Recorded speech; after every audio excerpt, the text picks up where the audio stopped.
Muy buenas a todos, soy el maestro internacional de ajedrez Matías Pérez Gormaz y en esta ocasión vamos a ver una partida entre Vladimir Kramnik con piezas blancas y Garry Kasparov con piezas negras.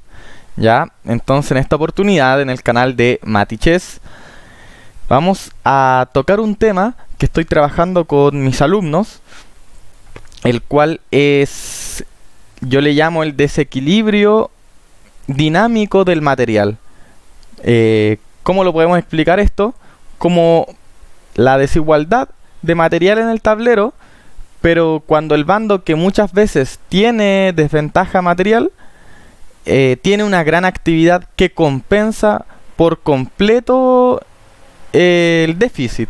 Entonces vamos a ver cómo Kasparov, en este caso, sacrifica su dama por dos piezas menores y un peón y logra pasarle por encima a don Vladimir Kramnik, también ex campeón del mundo. Así que vamos a ver una partida impresionante. Esta partida fue un blitz a 5 minutos en el año 94. Ya, entonces empezamos.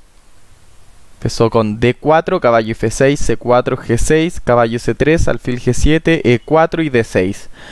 Entonces queda planteada una defensa india de rey, la favorita de Kasparov en esos tiempos. Caballo F3, enroque, alfil E2 y las negras juegan E5 y el blanco acá juega D5. Entonces también la variante más común quizás es enroque corto para el blanco, llegando a las variantes principales de la india de rey. Blancas hacen D5 y negras A5. Por lo tanto, queda planteada una variante, si no me equivoco, llamada Petrosian de la defensa india de rey, de las más clásicas y más posicionales quizás. Ahora el blanco juega alfil G5. La idea no es matar el caballo, sino que es impedir un poco la maniobra del negro, que es sacar el caballo, por ejemplo, a H5 o a D7, y luego jugar un F5, rompiendo la estructura de peones, que es el plan más común de la india de rey. Entonces el negro juega H6 para intentar desclavarse y ahora el blanco juega alfil H4. Y esta es la idea de la variante Petrosian: molestar al negro. Por ejemplo, si es que llega a jugar G5, el blanco estaría feliz, ya que ahora al negro le cuesta mucho más hacer su F5. Por ejemplo, pongámonos en el caso de una variante como caballo FD7, el blanco incluso podría molestar con H4, ya que como el blanco no está enrocado, puede perfectamente abrir la posición del flanco rey. Por ejemplo, G4, caballo H2, H5 y F3. Y creo que acá el negro tiene mucho de qué preocuparse ya.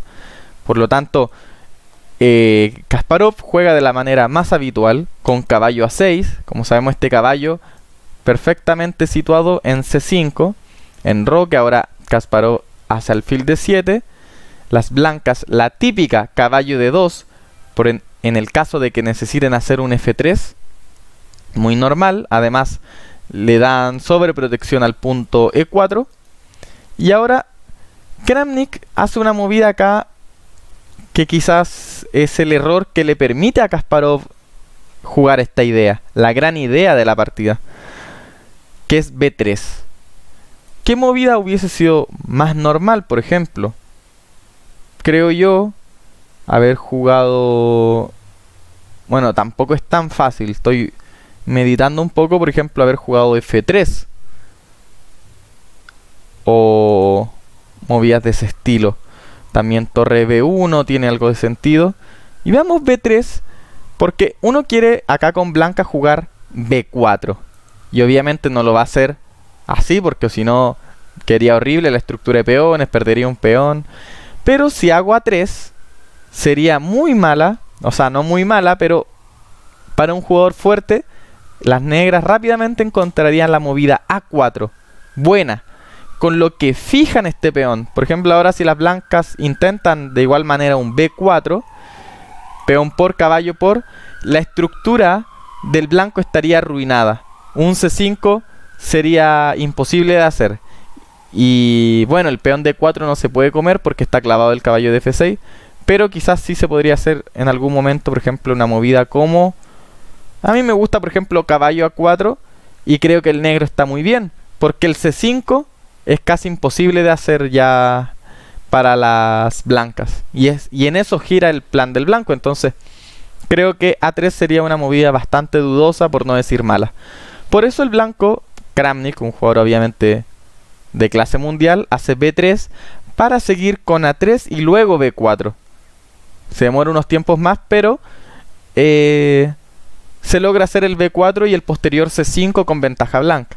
Y acá es donde Kasparov nos sorprende a todos con una movida típica de él. Caballo F por E4. Increíble movida. Para empezar, el blanco está obligado a comerse la dama de D8. Porque, por ejemplo, si caballo por E4, simplemente las negras jugarían dama por H4 con posición ganadora. Entonces volvemos. Aprovechando el B3, Kasparov ahora juega caballo por C3, intermedia.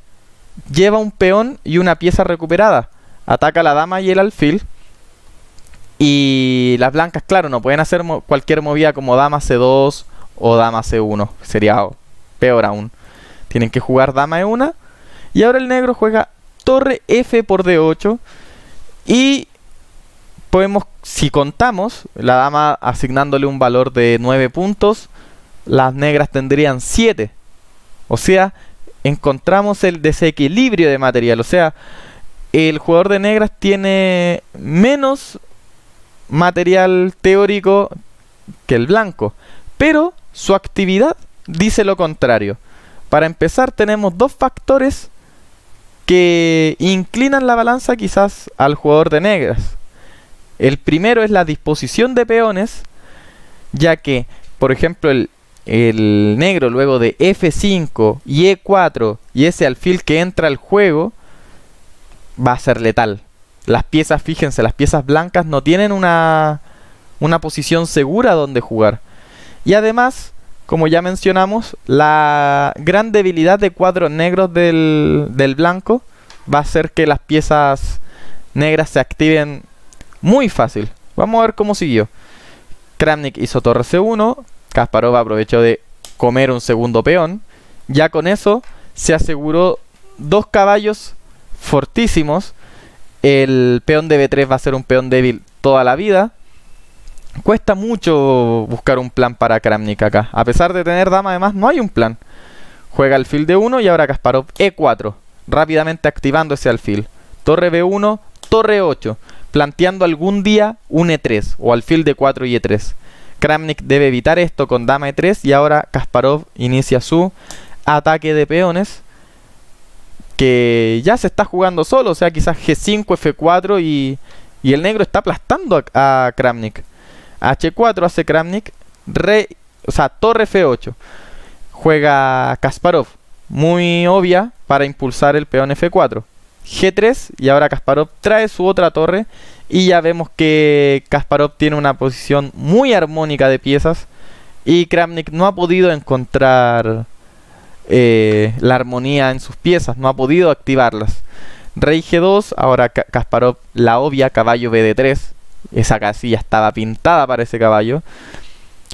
Torre G1 y Kasparov ya se abalanza al ataque. Fíjense, Kasparov tiene su alfil ahí mirando, su caballo atacando, este caballo que refuerza la posición del negro, ese alfil que en algún día va a vivir, las torres puestas para impulsar el avance. Todo estaba perfectamente planeado por Kasparov y finalmente inicia la ruptura. G por F4, peón por torre por F4 y ya vemos que el enroque rival no tiene salvación. Hay muchos puntos débiles.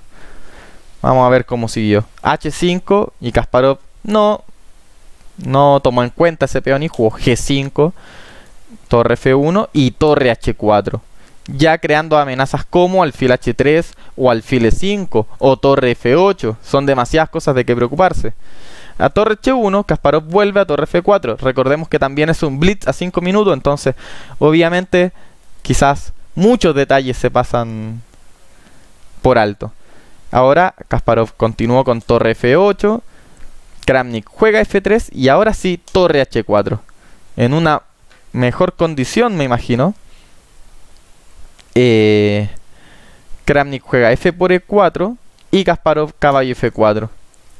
Casi única, rey G1 y ahora el otro caballo es el que entra al juego. Vean cómo las piezas se pasean por territorio blanco. E5 para intentar hacer algo, que el caballo entre o algo por el estilo. El caballo de E5 volvió. Torre C1 y torre H3.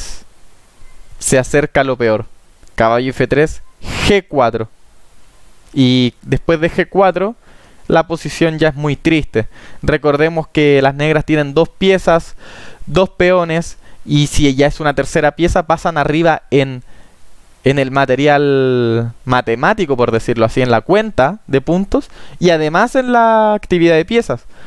Caballo por E5 hace Kramnik, devuelve material, y se igualan las piezas, pero el negro sigue con su gran actividad y con sus dos peones de más. Y ahora Kasparov finiquita la partida de gran manera con G3, rey G2 y caballo F4.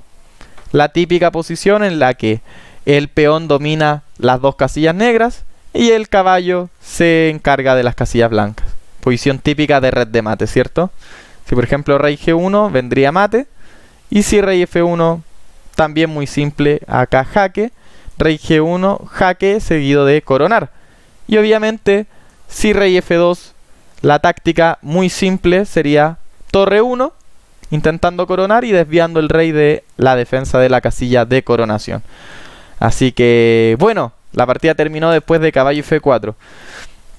Espero que les haya gustado y me disculpen por estar tan ausente en el canal debido a mis estudios.